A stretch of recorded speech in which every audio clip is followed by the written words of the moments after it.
Okay, so take two. For those of you curious, the reason my audio is going to be slightly worse in this video is because my blue snowball somehow exploded.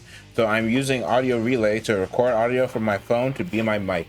This is sort of scuffed, but it will be what has to be done in order to make videos on this channel.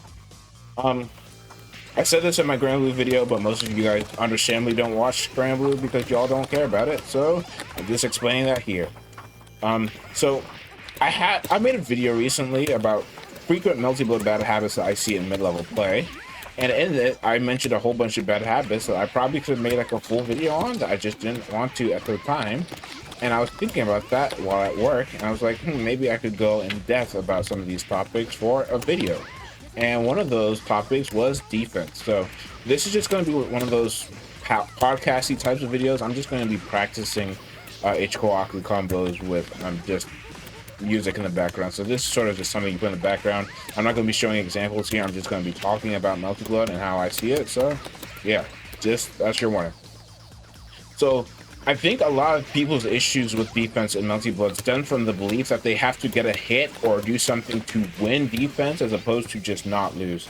Like sometimes, like people joke about it all the time, like the whole "oh, don't get hit" thing. But sometimes not getting hit or chipped for like meaningless damage that you don't have to take really is the strongest way to play defense. And another thing is that when people consider defense, like sometimes people like tend to overextend on their own defense. Like that's something that happens relatively frequently. Like I play H-Kkohaku, so of course I'm going to be presenting a command throw relatively often. And unless you are like predicting the command throw, it's not really feasible for you to react to the command throw and punish me, because I'm just going to hit 5A if you're being too obviously greedy about it and just counter hit you. But you'd be surprised by how often people like they do the jump, so they're guessing jump properly, which is nice. Then they get out and like they have pretty much a free window to just like super double jump over my head and try to return to neutral at a slight disadvantage. But most people will throw away that slight disadvantage away and just go straight into the fire by trying to like cleanly win defense. I think that's like the big issue when it comes to like mid-level playing this game. A lot of people are trying to cleanly win defense as opposed to just not lose it.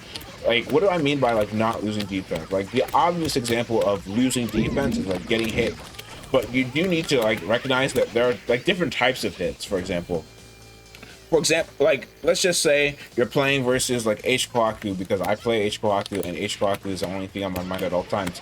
Like there are certain types of hit that mean much less than some others. Like if again, dummies don't really matter, but I'm just gonna record me doing like a JB 5B starter on versus Airflow. That's like 3k damage as opposed to a let's say a 2A starter versus a 5A. Like that barely connects, and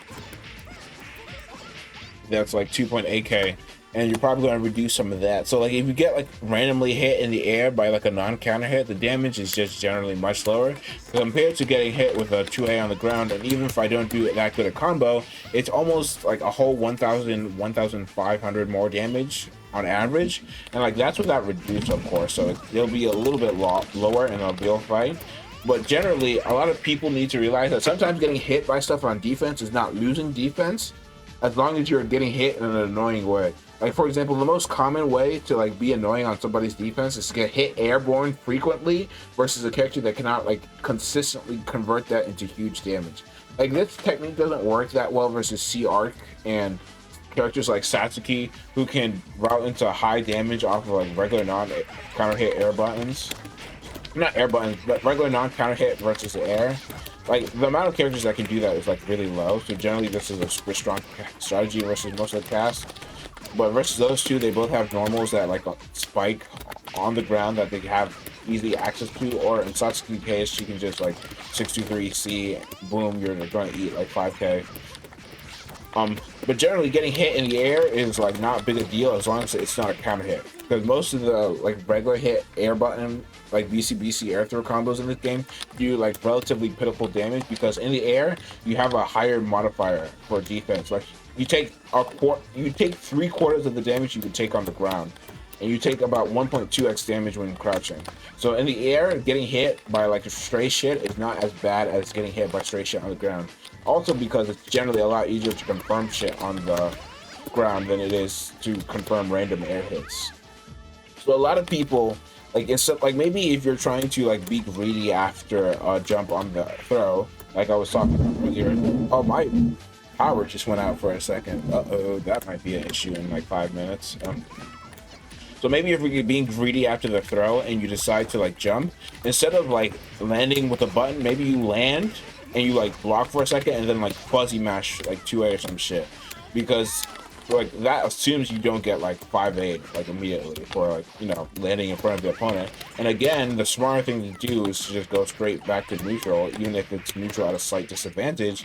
But if you're trying to be greedy, trying to like make sure you don't lose as hard while greeting is like pretty strong tactic. Like if you go through my Frosty run, like my Frosty 2025 run, you'll see that versus Skeleton a lot. What I do versus her is that I'll land and like press a button on the ground because I expect to either get like 5-8 in the air and take like 2k chump change and then back into the Oki mixer. Like I don't expect her to like spend meter in order to try and get like a optimized converter versus an aerial opponent because that's just not realistic or easy to confirm. So I do shit like that, and then sometimes I would just a jump back, super double jump over her, and go back to neutral and accept the fact that I might have to play more defense once I hit the ground. I mean, you also have air dodge, and if you're on H and C moon, you have air dodge like to cancel the super double jump short or to change the angle. And H-Kkohaku also has a joyride if she wants to keep air dash. Yeah, like she can't air dash back after joyride, I don't think. Yeah, she can't air dash back, but she does have air dash still to like change up her momentum and shit. Like the point is, you get a lot of options when you just super double jump over your opponent's head and force them to chase you back to mid screen, because a lot of characters' offense mid screen, like their block string offense, is much worse. But most mid-level players are like super focused on like getting the hit on defense and routing that into their own offense, which is not like I'm not saying that's completely unviable, but that's not the main point of defense.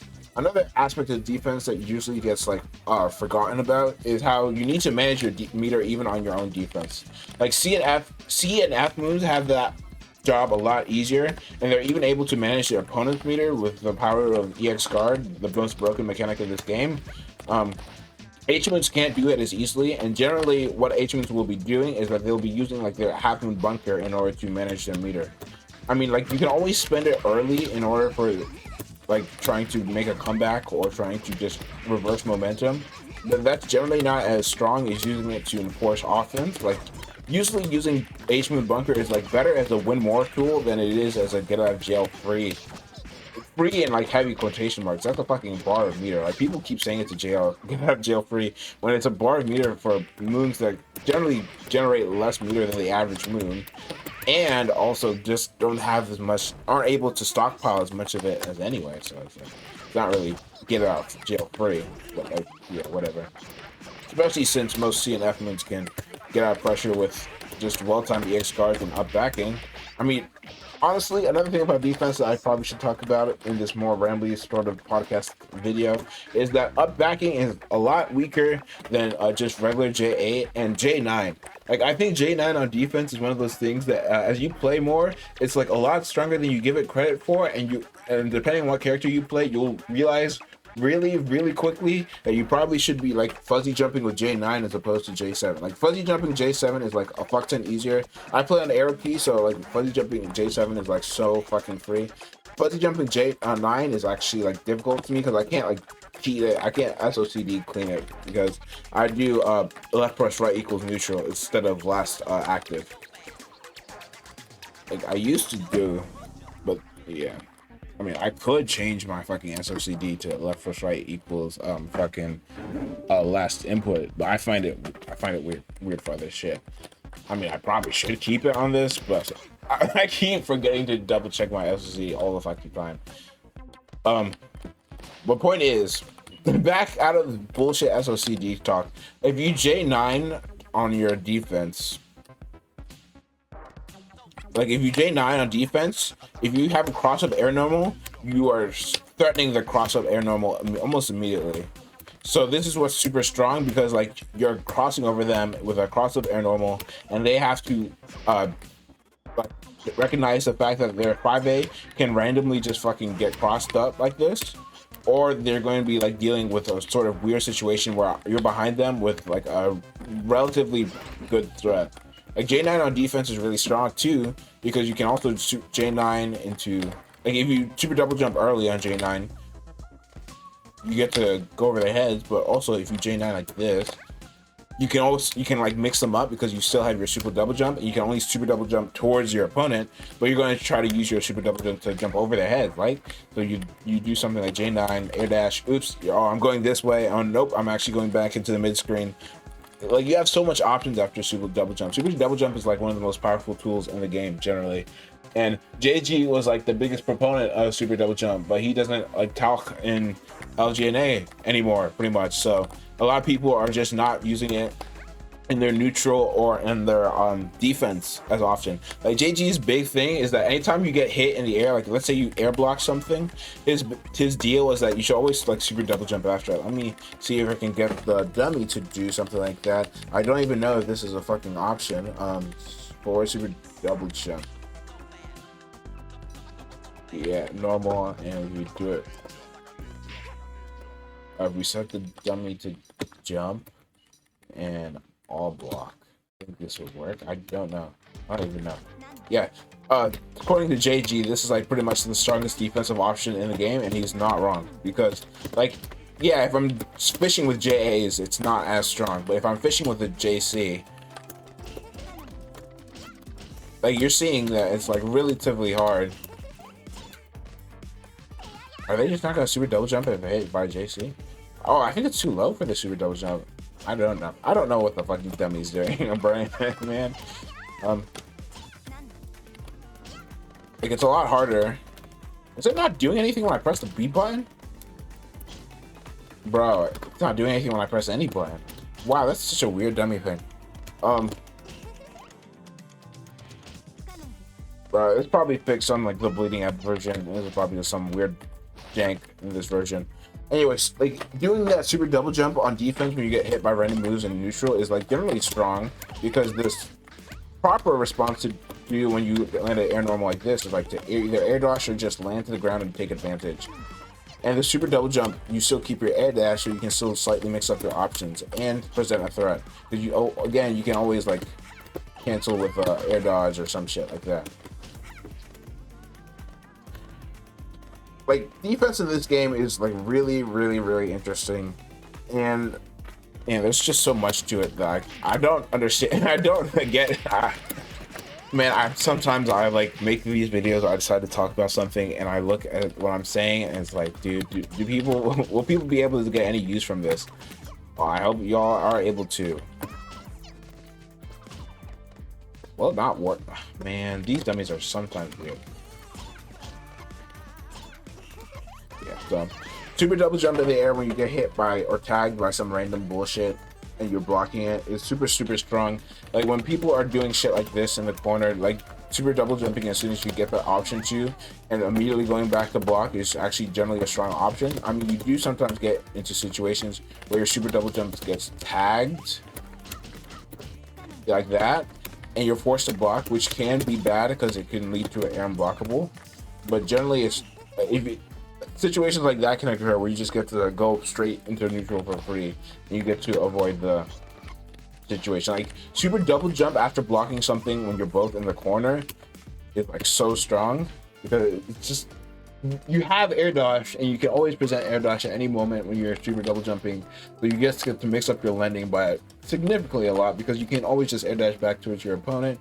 You can always just air dodge to reset yourself and put yourself air dodge into air dash. Yeah, it's just a strong option. Now that we're just done, I'm gonna swap back to ground defense real quick. Okay, I think I said on my video that people do too much on wake up, and they tend to let themselves get away, lose to people who are doing frequent redashes. If I turn on the thing, I'm just gonna read it out so you can like resist in a thing.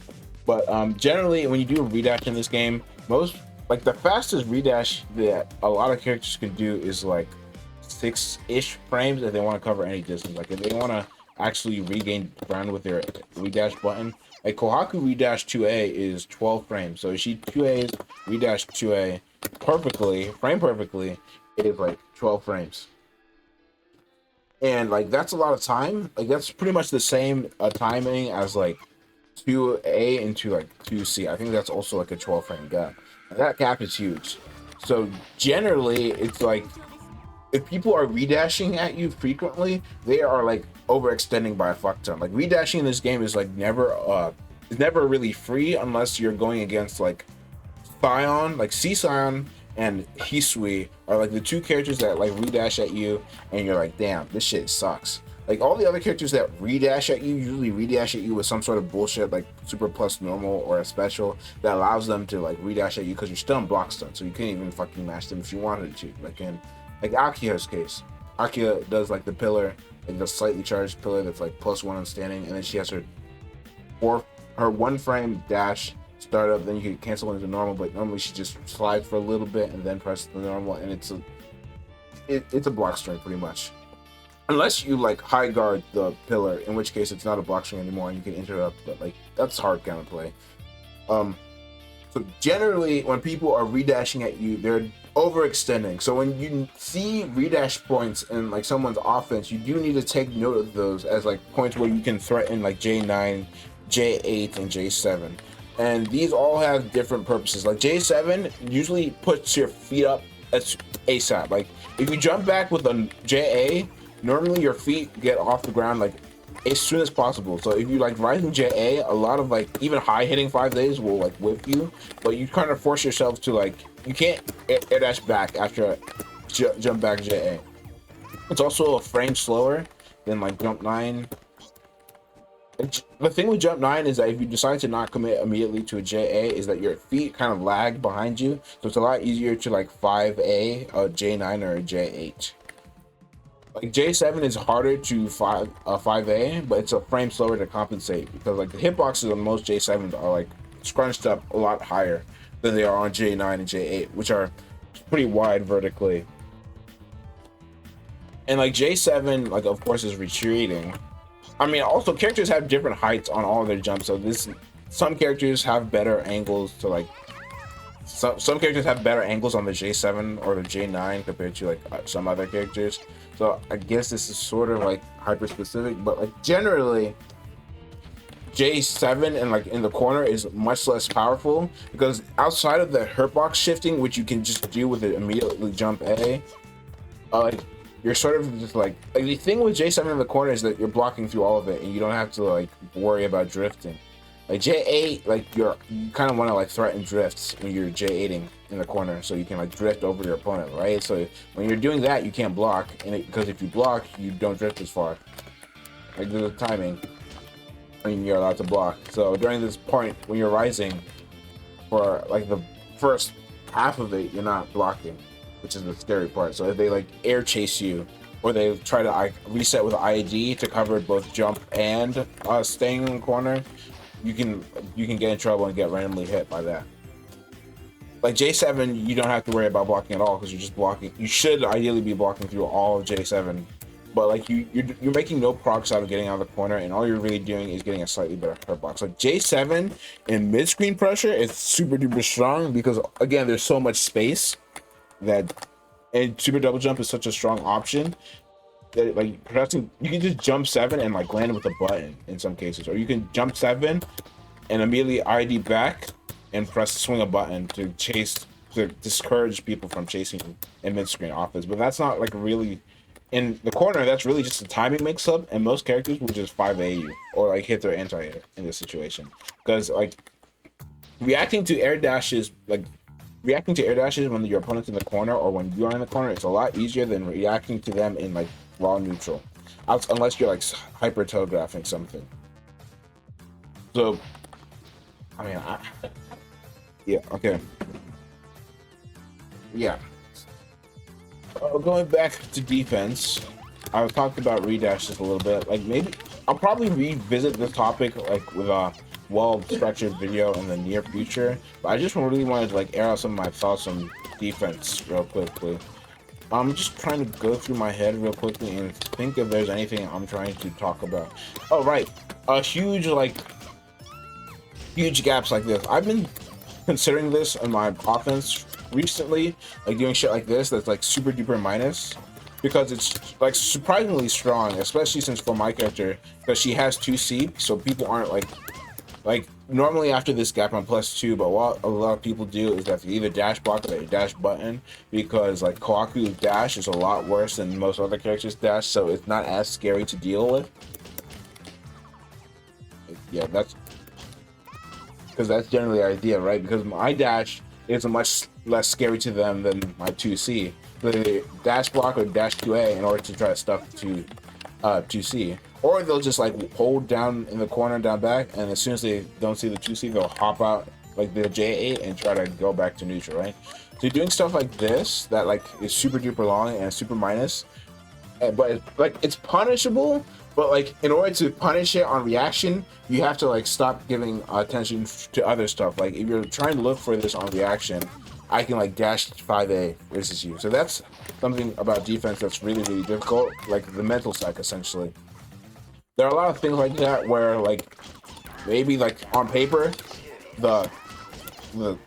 like on paper this shit is not strong at all, because like you can see it's -32, but in practice, because there's a whole bunch of options that the opponent has to be aware of, and they have to react to what you're doing, it's a lot stronger than it is.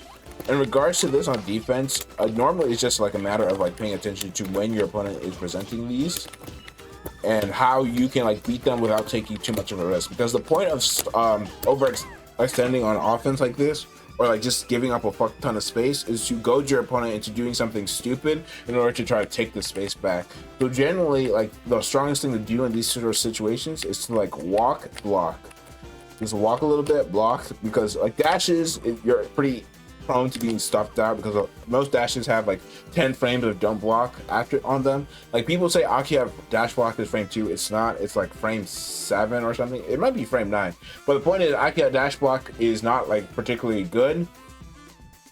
Like I think like the best dash blocks in the game are like maybe Tono and Nanya, who I think dash block on frame 6 as opposed to like the average frame 9. But the point is dash block in this game is generally standardized, so dashing is a pretty huge commitment as opposed to just walking and taking a little bit of space. Like they're giving up space, so you do want to take some of it, but you don't want to take all of it, because the point is for you to take over all of it and overextend into their arms. Like something I do versus like players who are not paying enough attention to me on defense but are like frequently over dashing to take space that I'm giving up, is like sometimes I will like, I'm not in a range for a throw, but I know they're going to dash into my arms, so I just throw them like that. And that's just the sort of idea that I wanted to get across today in this video.